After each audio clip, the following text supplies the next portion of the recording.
let's talk about Genshin Impact and Wuthering Waves, specifically the fan base of each game.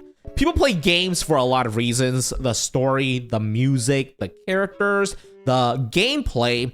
Me, I play for the fan base. And you might be like, wow, itspaikon, is the fan base really that good? Well, no, it's actually the complete opposite. It's pretty terrible, but it's like to a point where it's really funny. Like, you know how you watch a show and it's like the worst show you've watched in your life, but for some reason you can't look away? I'm not saying everyone in the fan base is terrible, and it's honestly not. It's usually the loud minorities that gives it a bad reputation, right? But like, you know how when you go to a school and there's these bunch of kids that always goes around TPing everyone's houses, shitting on everyone's lawns, and they always sit at the peanut-free table even though they're not allergic to peanuts, and everyone just assumes that you're a bad person just because you go to like the same school as them? It's kind of like that. There's nothing too much to say about Wuthering Waves fan base since the game is still relatively new, but it can be boiled down to a single sentence, which is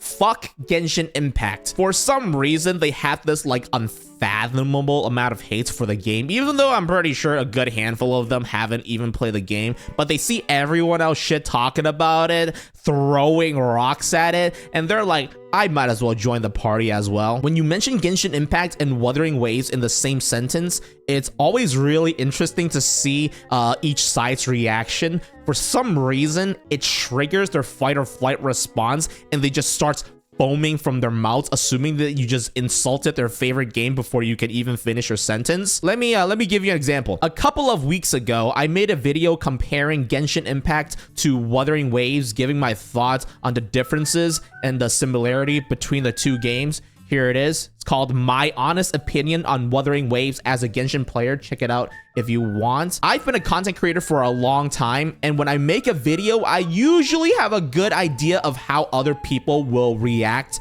to it. So when I made that video, I kind of knew that it will trigger a switch in some people's brains, making them assume that I like one game over the other. Like this person right here calling me a typical Genshin shill. But here's what I actually said about Genshin Impact.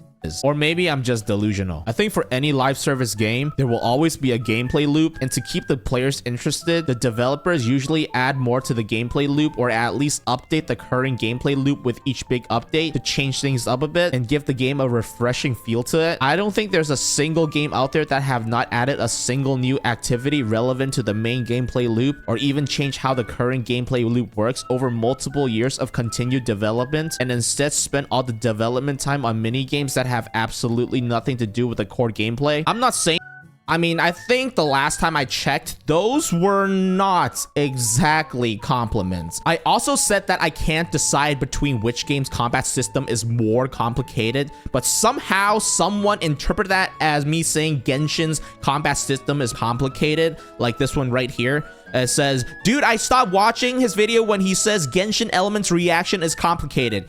A meets B, then C happen. Is that really that complicated? Lamau, and apparently so did like hundreds of other people. Those two sentences don't really mean the same thing. For the people that are not very well versed in the English language, or are just not very good listeners in general, something being more complicated than another thing doesn't necessarily mean that it is complicated, because when you're comparing two things, you're putting them in relativity to each other, right? For example, I can say a third grader is stronger than a second grader, but that doesn't mean that a third grader is strong, right? They might be stronger when you're comparing them to a second grader, but what if you compare them to someone like Mike Tyson? I'm pretty sure Mike Tyson is stronger than a third grader. I hope. But as far as the Wuthering Waves fan base goes, that's really honestly about it. I don't think I've seen anything too terrible done by the fan base, or as far as I know. Maybe you guys know more about them than me and can tell me all about it. Now, let's move on to the real stuff. The Genshin fanbase is honestly something else. If you guys don't know, a majority of the fanbase is borderline obsessed with the story of the game. They read and listen to every single dialogue. They would read every single piece of text they managed to find in the game. They would listen to all the voice lines of a character, etc., which is perfectly fine. Like, I'm not gonna yuck your yum, but it's like to a point where they don't understand why someone would not do the same things they do. Like, if you go on Reddit, you have posts like players that skip lore, what keeps you playing, and how do you feel when players skip all the stories in Genshin and complain it's a boring game? I know I'm nitpicking here for argument's sake, but they literally need someone to explain to them that there's people out there that plays the game. Well, to be fair, these posts are from like 2 years ago, so maybe people finally understand that there exist people out there that don't log into a video game to read. And you might be like, oh, PyCon, the gameplay in Genshin Impact is so terrible that it might as well not exist. Maybe I'm just living in my own little perfect world, but if there's no gameplay in an open world role-playing game, I mean, for fuck's sake, the word game is in the word gameplay. Isn't that kind of a bad thing? It's also the first time I've seen a fan base brag about how terrible they are at a video game, like this person right here saying that they have been playing the game for 3 years and can't clear Abyss. And IT here is the Imaginary Theater, which is a new activity that just came out. And you might be like, PyCon, that's just one person. Everyone else disagrees. Well, this post has 700 upvotes. And the most upvoted comment says based. I don't know. I don't think it's just one person. But let's talk about the real stuff. Similar to a lot of other games, Genshin Impact give out rewards to their players during special occasions like the anniversary of a game's release or something like Chinese New Year, since Hoyoverse is a Chinese company, to celebrate the special occasions, right? An opportunity for the developers to thank the fan base for playing the game. Majority, if not all, the players are looking forward to what kind of events and rewards they will be getting for the anniversary or Chinese New Year, and I'm no exception. I was also looking forward towards it, right? The fan base's reaction to the rewards. I'm just gonna let you guys do your own research on it because that disaster deserves its own video on its own. But to summarize it up in one sentence, to say it was bad was an understatement. It was pretty terrible. And the fans were furious, right? And just like what other dissatisfied customers would do, they started leaving bad reviews on Google Classroom and Clash of Clans, right? They also did it to the actual app, but they decided that it was not enough, so they start targeting other apps as well on Google Play.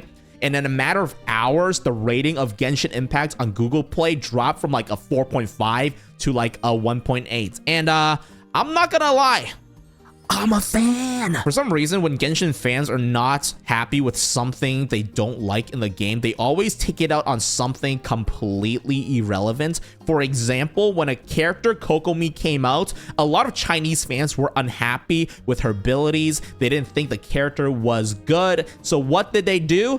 They decided to harass the Chinese voice actor of the character during one of her live streams. Like, it got so bad that she has to like disable the chat. Oh, we're not done yet. Dory's voice actor was also harassed because they thought one of the voice lines were annoying. I mean, like, do you guys think people know that the voice actors don't write the voice lines or have any control over the abilities of a character in the game?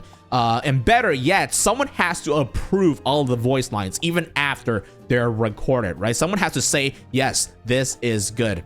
I don't know. It's like all common sense just goes out the window for some people. Let's move on to the next chapter, the Scarmeow incident. For the people that don't know about this, buckle up because you're in for a wild ride. This entire drama allegedly happened in China, right? Again, I'm not going to full detail because this one also deserves its own documentary.